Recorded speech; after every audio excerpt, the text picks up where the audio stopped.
cho im mắt đi thôi. Của tròn cỡ á.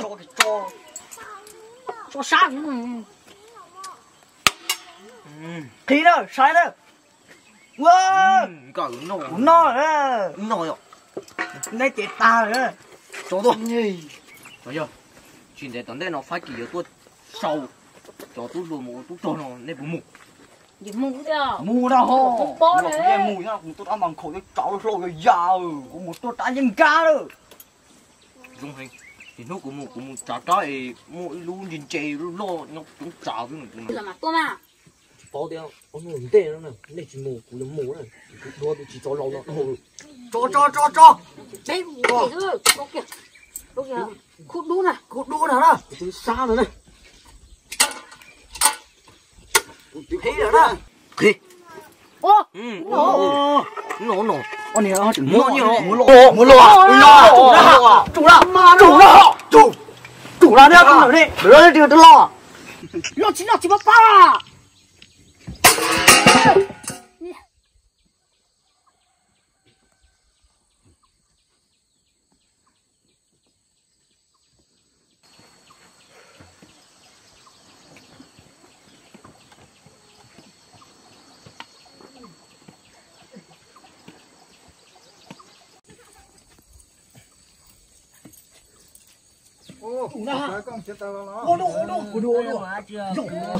Cú ya phải luôn cho các chị bé nè ha. Chỗ này. Như cho đi cha. Cho đu nữa nè. Cha kia nè. Thế lỗ. Thế đó, sai nè.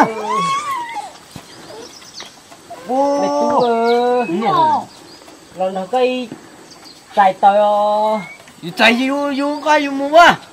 tụi ta ra. Tiền lỗi. Áo lỗ này ở đây thứ hả? Chỉ chia. Chỗ là tua. Tên đó mà. Con đừng cho mồm không đi sao à? Sao chứ? Chứ mù. Có thì bé chế chỉ muốn đi tay rồi đó. Cắn nó cắn chú sao? Ủa đâu? Đừng cả đu đó. Đâu nè? Đâu nè? Khí nữa nè. Ô. Sứ rồi thế à?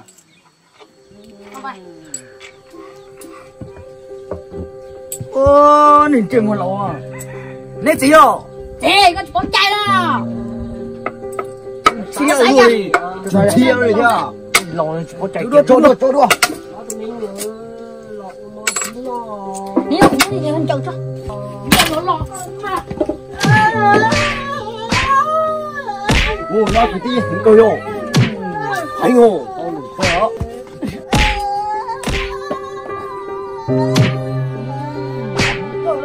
Mua ra. Ô, nó cái gì cơ. Đi đâu có gì đâu có chạy. Chạy đâu đeo nhá.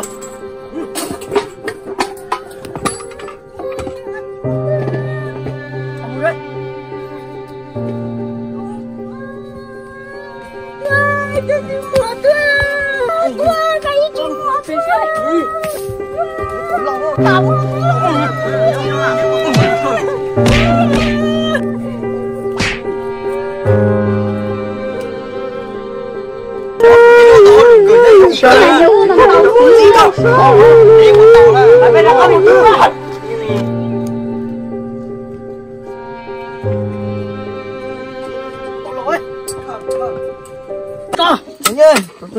Tổ lông nó cho tắc cổ luôn. Khi nào sai rồi đúng không? Đâu nè. Cho đua. Đu rồi. No nữa nè. Nên no no. Đâu. Đến nó nè. Chỉ bôi đâu.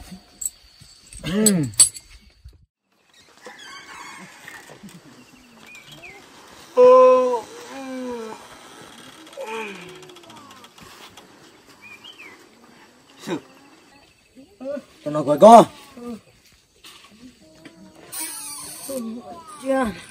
Mình tới xí có cái cho mua đó. Chỉ cho cái à? Để đó.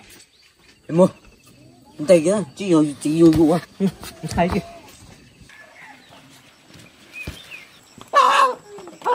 Con nó chó rồi là nó. Đấy, cả chim mù thôi mà chạy luôn to chứ nên thì cứ có.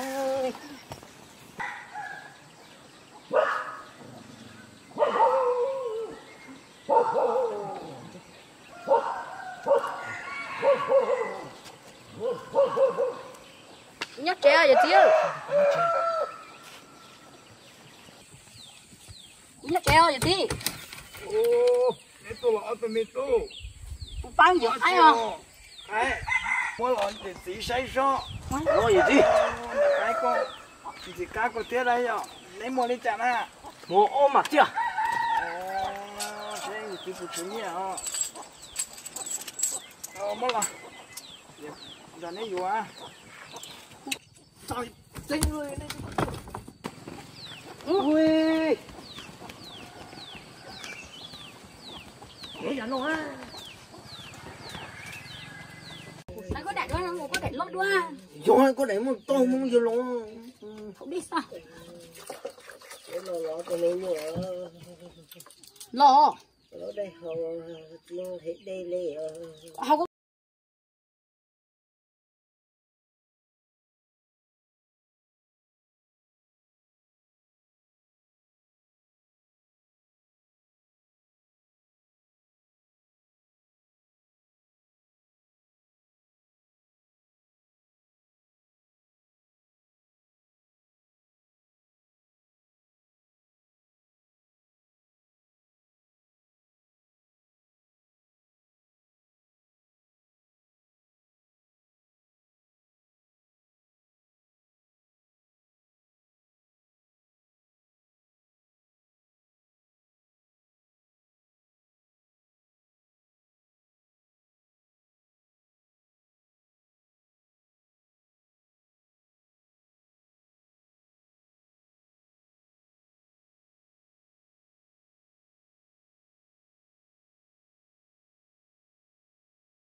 Cái là trong tô chín nào? tôi chỉ nói đặt tôi了 Tổ lỗ nó. Mua.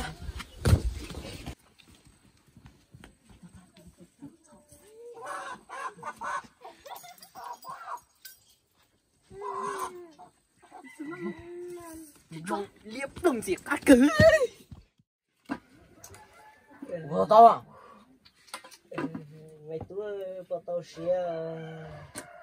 tao xia tao ăn lò mà nó chua thế đâu Chắc chắc lá lì. tao tua sai了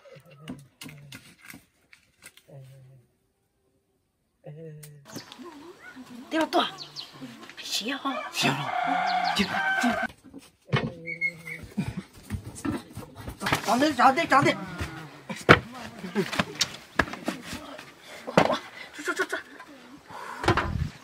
lò đấy thì lò đấy Chè nó đâu như lọc. hai có hai con thế thế nó đâu gì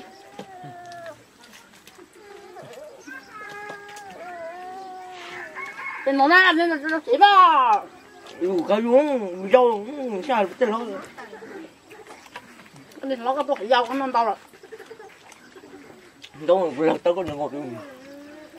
cái sao cũng ăn trái cơ đó Cái ngọt rồi thì tao chờ. cái nào thì đâu gì thì có thay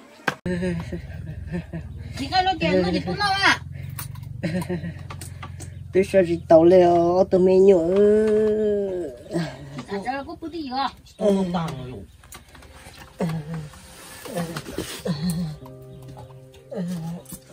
cọ nhá Tụi mình nhớ.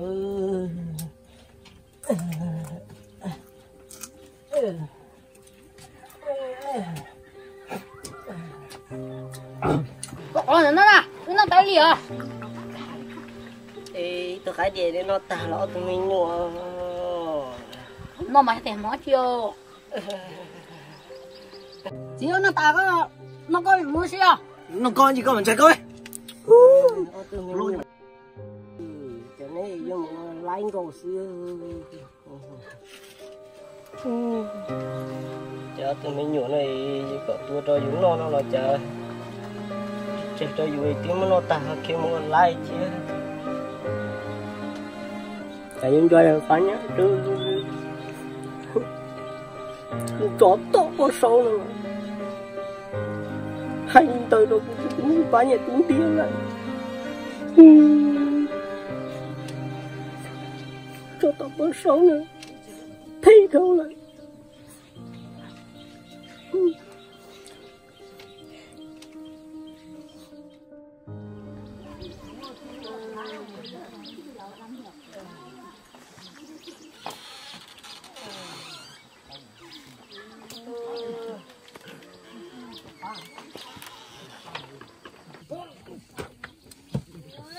chỉ mua nhẹ chỉ được gì cho tôi khó chơi nó cho mua xe luôn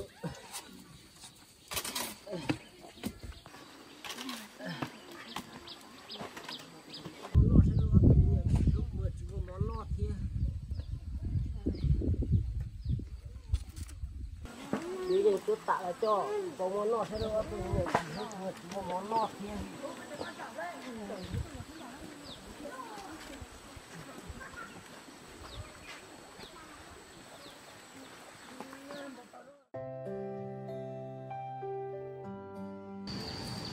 Nên thằng đó chưa?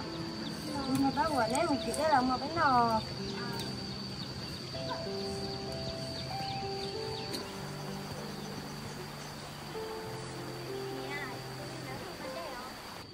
Thì nên làm như thế.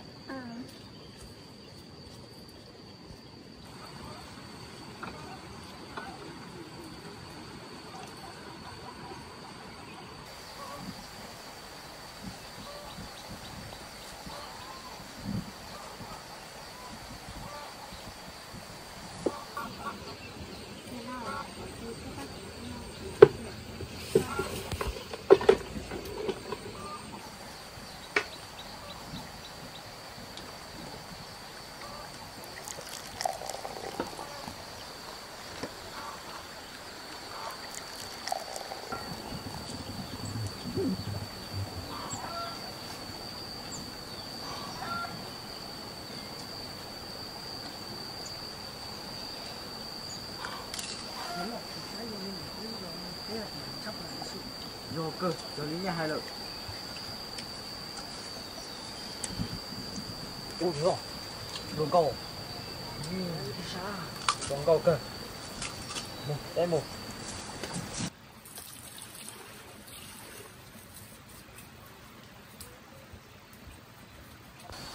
nó rồi tung mở đấy tung ở đây hả mới có lúc đeo chào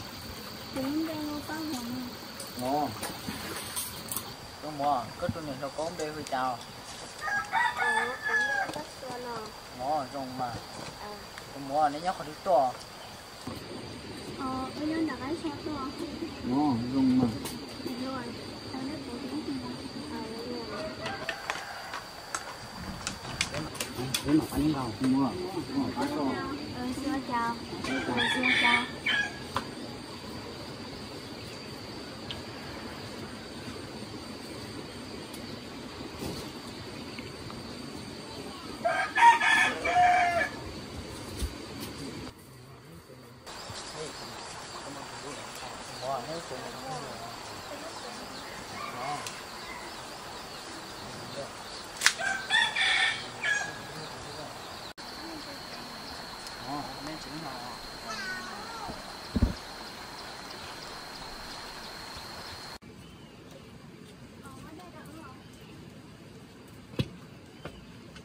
mình xài đến lò rồi mìnhตู้này xài đếnตู้lò tua này không mình xài gắt tao cho lấy dầu tốt mùa không bị đi chán ha tại cái đồng câu luôn điều chả chủ nó có buồn có đồng theo có thể quyền đi từ mình xài tôi là lấy dầu ô này có chịu bé tiêu mua rồi bao vỏ chế bé mua rồi mình lên mùa họ tôi bị tu tôi vô lỗ tôi rồi ô cha này vô sợ sợ vô lỗ tôi mà đúng ta đi ô thật có sáng rồi cho nó một nữa có không rồi nó tự nó ô ta đi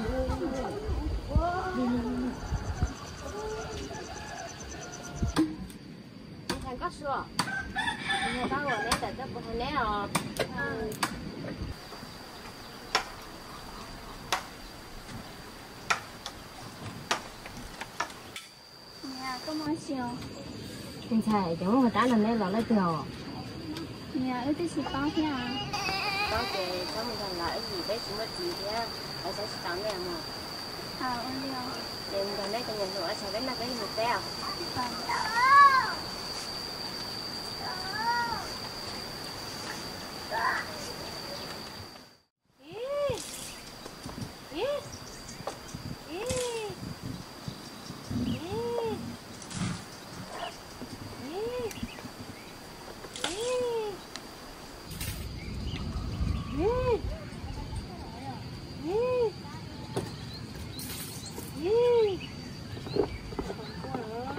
đã lo có bún bò lo Có tua phao, tua má chiều.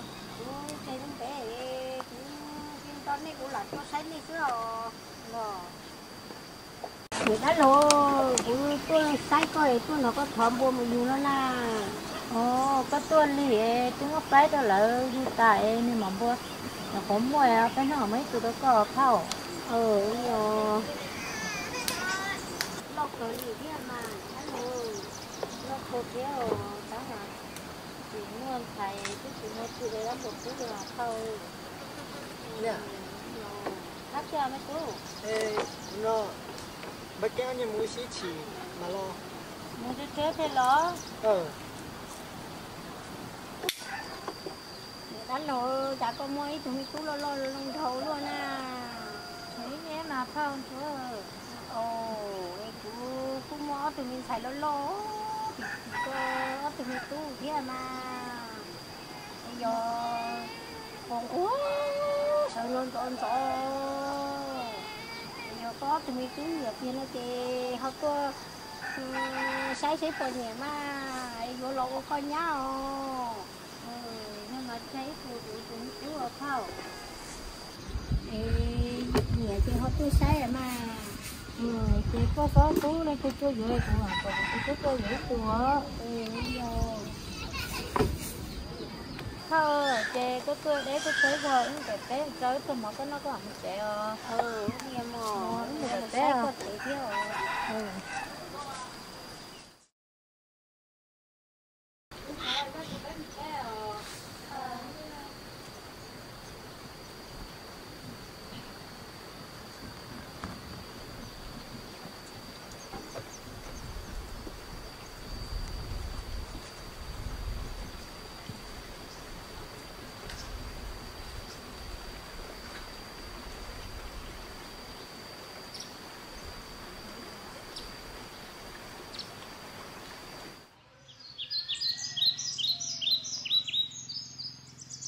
bà con chúng tụi nó đều đã chỉ nè Bé của bé ta cũng nhỏ chứ con nên là bé lớn tụi nó có mà bé nó có chuyện bé tả thế mà bé cũng nhỏ lại suy theo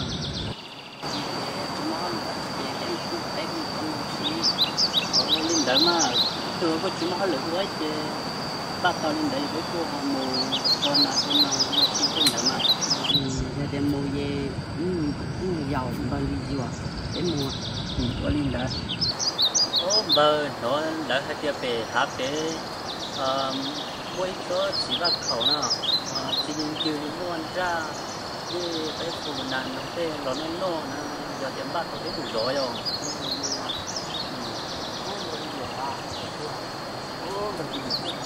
bây giờ nó bên nó Bà nó phải lên rồi.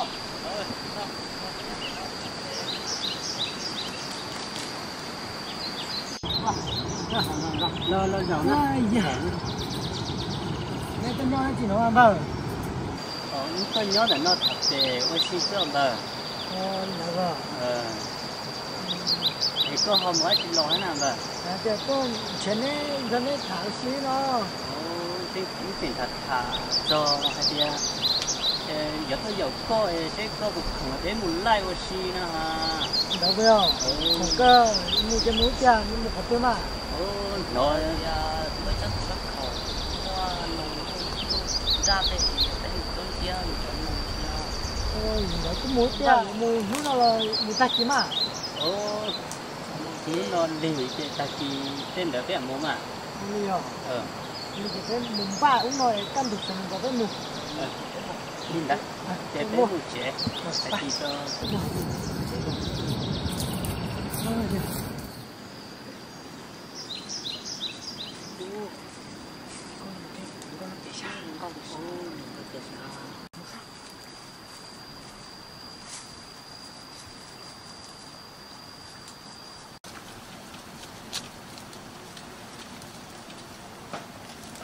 nhưng mà đã chọn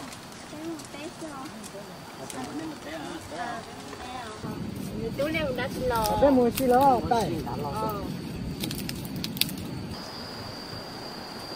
không bà đừng có cười rồi không đổ sao lại xong lại không chúng con nó tự ô nó lại cha tiền nó đã rồi nè ai rồi nó sợ cái sợ cũng à phải kiếm xong lại rồi của linh đã ok ba của linh đâu đừng ba đừng có phải được lô ôm bà là thằng nó sẽ có mà mua nhiều một thế này mua ba ta kiếm ba bên thằng cả lên đây đấy nữa đây mua trong con này đây mua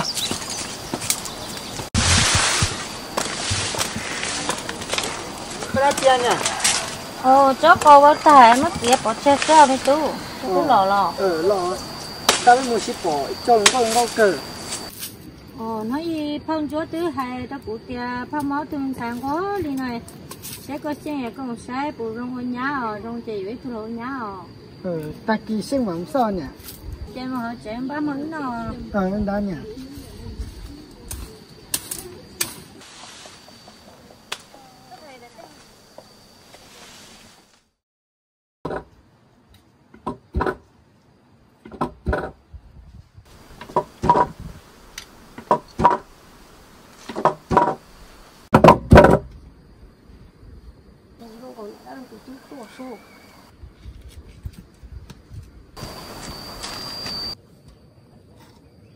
bên dài sao tôi sợ đâu không được hả bên sai sợ你来了都没听懂啊说你来了都没听懂说đa tiêu sợ cái này vô bên dài tôi mua được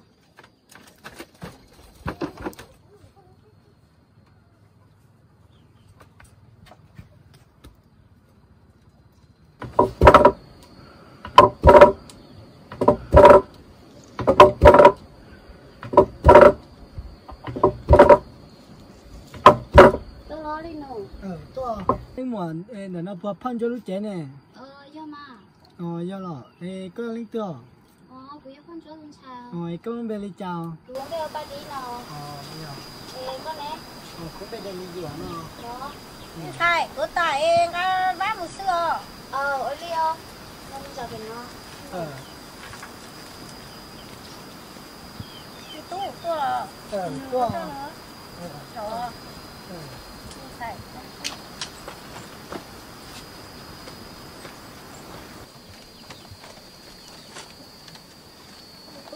mà đã chiều là tôi xem đây hơi đẹp không như nào tôi thấy nó có liên có tu lọ giờ mà tu lo tu giàu nè thì tu ổn định này tu lo cái giờ tu vô linh đạo lọ mình sai phải đi là mua đi khó rồi bây giờ chèo ổn định nè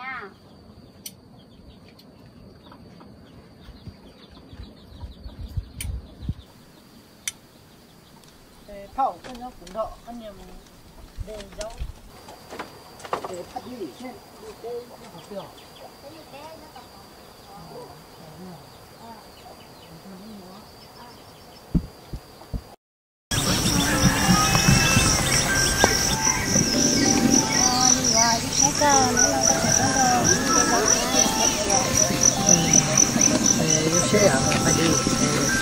Có đi, có chuyện gì thường không bên đây chào nào? cái này lớn đây là nhà cắt táo màu. Rồi rồi.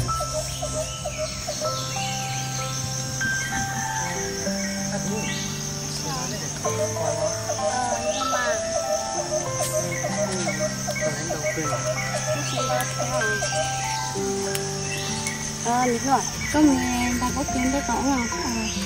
Mình đem nó còn nào. Tiền rồi.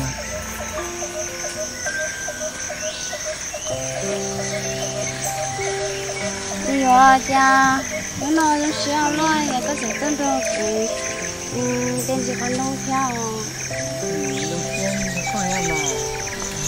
ăn yo cha mẹ dùng thao luôn nè ta đi cho cái gì đâu để ra mà có một tấm cái vuông lo tấm mua nhiều rồi nó sẽ nhớ học rồi tới giờ bố bẹt vào rồi ta đi nó thì em cứ tên tao muốn chín đâu ấy thì em cần phải có nhiều hơn thật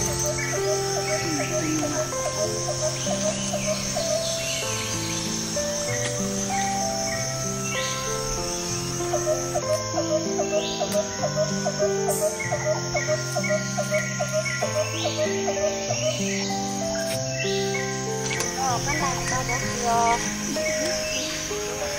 yeah bé mất sao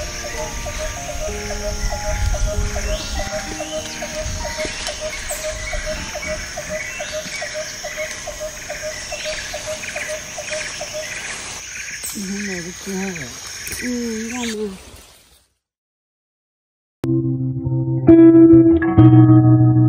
ra mà có cái một có thể làm cái đó nhiều à có anh chị nào của na có chỉ có một ta biết hả Hãy subscribe cho kênh Ghiền Mì Gõ để không bỏ lỡ những video